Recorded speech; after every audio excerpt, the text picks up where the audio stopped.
नमस्कार। देश की तमाम फटाफट खबरों में आपका स्वागत है। खबरों के लिए आपसे निवेदन कि यदि आपने हमारे चैनल को सब्सक्राइब नहीं किया तो कृपया करके आपके अपने चैनल को सब्सक्राइब करना ना भूलें। तो बढ़ते हैं आज की बड़ी खबर की ओर। सब्सक्राइब करते हैं तो हमें हिम्मत होती है सही और सच्ची खबरें आप तक पहुंचाने की। तो बढ़ते हैं आज की बड़ी खबर, आपके बच्चे के पेपर नीट और नेट यूजीसी के बारे में।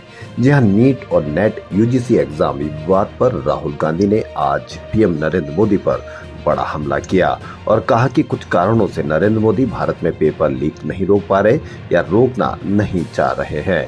राहुल ने यह भी कहा कि पेपर लीक के पीछे कारण यह है कि एजुकेशन सिस्टम को भाजपा के पेरेंट ऑर्गेनाइजेशन ने कैप्चर कर लिया है। जब तक इसे पलटा नहीं जाएगा तब तक पेपर लीक जारी रहेगा। मोदी जी ने यह होने दिया है जो कि एंटी नेशनल एक्टिविटी है। पहले पीएम का 56 इंच का सीना था, अब 32 से 35 हो गया है। नीट और यूजीसी नेट परीक्षा रद्द होने पर कांग्रेस सांसद राहुल गांधी ने प्रेस कॉन्फ्रेंस कर कहा कि दूसरे भारत जोड़ो यात्रा के दौरान उन्हें कई छात्रों ने बताया कि पेपर लीक के कारण उनकी मेहनत बर्बाद हो रही है और ये लगातार हो रहा है और अब इसका एक्सपेंशन हो गया है।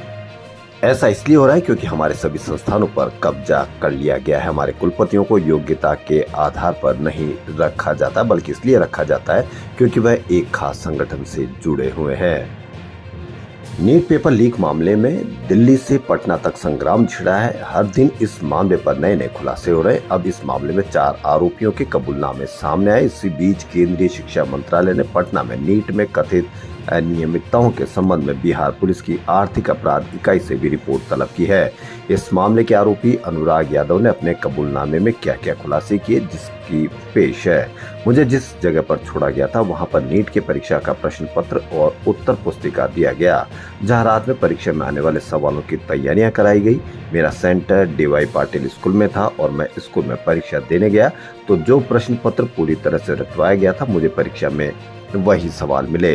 परीक्षा के बाद अचानक पुलिस आई और आकर मुझे पकड़ लिया, जिसके बाद मैंने अपना अपराध स्वीकार कर लिया। चुनाव आयोग ने हरियाणा की 2 लोकसभा सीटों पर चुनाव में ईवीएम में गड़बड़ी की शिकायत की जांच के आदेश दिए हैं।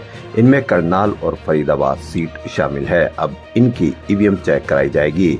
करनाल से केंद्रीय मंत्री मनोहर लाल खट्टर और फरीदाबाद से केंद्रीय राज्य मंत्री कृष्णपाल गुर्जर चुनाव जीते हैं। दोनों भाजपा के हैं।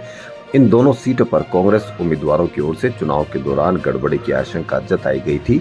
इसे लेकर चुनाव आयोग में शिकायत भी की गई थी। इसके अलावा चुनाव आयोग ने हरियाणा के अलावा आंध्र प्रदेश की 1 सीट के 2 बूथों, छत्तीसगढ़ की 1 सीट के 4 बूथों और महाराष्ट्र की 1 सीट के 40 बूथों पर भी चेक कराने का फैसला किया है।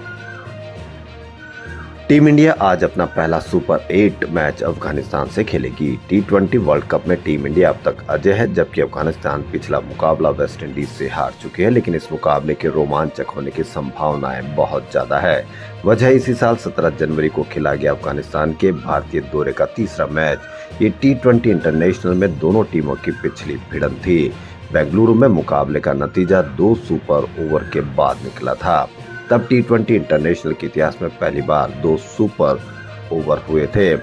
टीम इंडिया ने पावर प्ले के अंदर 4 विकेट गंवा दिए थे। एक छोर पर रोहित नाबाद खड़े थे तो उम्मीद भी बरकरार थी।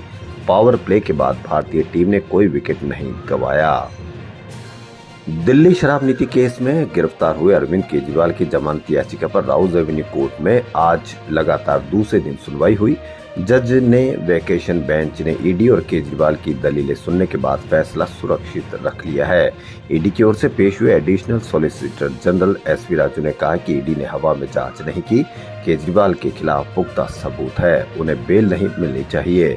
वहीं केजरीवाल की ओर से पेश हुए वकील विक्रम चौधरी ने कहा कि केजरीवाल के खिलाफ पूरा केस सिर्फ कल्पना पर आधारित है। केजरीवाल को 21 मार्च को अरेस्ट किया गया था। 1 अप्रैल को वह तिहाड़ जेल भेजे गए थे। सुप्रीम कोर्ट ने 10 मई को उन्हें अंतरिम जमानत दी थी। जमानत पर 21 दिन बाहर रहने के बाद 2 जून की शाम 5 बजे केजरीवाल ने तिहाड़ में सरेंडर किया था। देश भर में 21 जून यानी कल योग दिवस मनाया जाएगा और इस मौके पर प्रधानमंत्री मोदी जम्मू कश्मीर की राजधानी श्रीनगर में रहेंगे। इसी वजह से वहां सुरक्षा के कड़े इंतजाम किए गए हैं। बता दें कि प्रधानमंत्री नरेंद्र मोदी यहीं से योग दिवस के कार्यक्रम में हिस्सा लेंगे और योगासन करेंगे।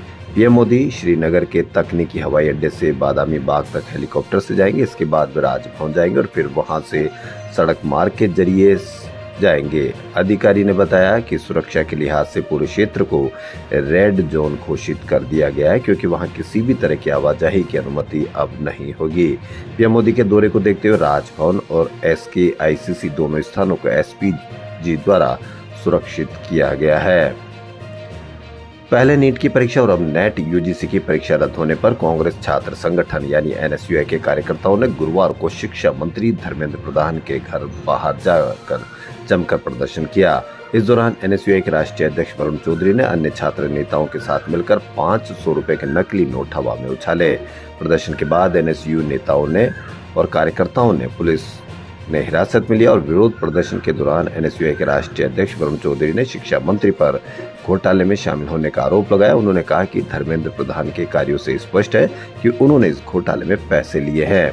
हम ये पैसा खुलेआम देने के लिए तैयार हैं, लेकिन शिक्षा मंत्री को तुरंत राष्ट्रीय परीक्षण एजेंसी यानी NTA पर प्रतिबंध लगाना चाहिए और इसमें शामिल अधिकारियों के खिलाफ निर्णायक कार्रवाई करनी चाहिए।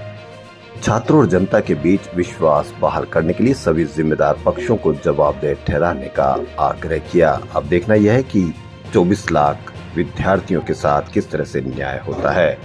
खबरों फिलहाल इतना ही। यदि आपको हमारा चैनल पसंद आए तो लाइक, सब्सक्राइब और शेयर अवश्य करें। धन्यवाद।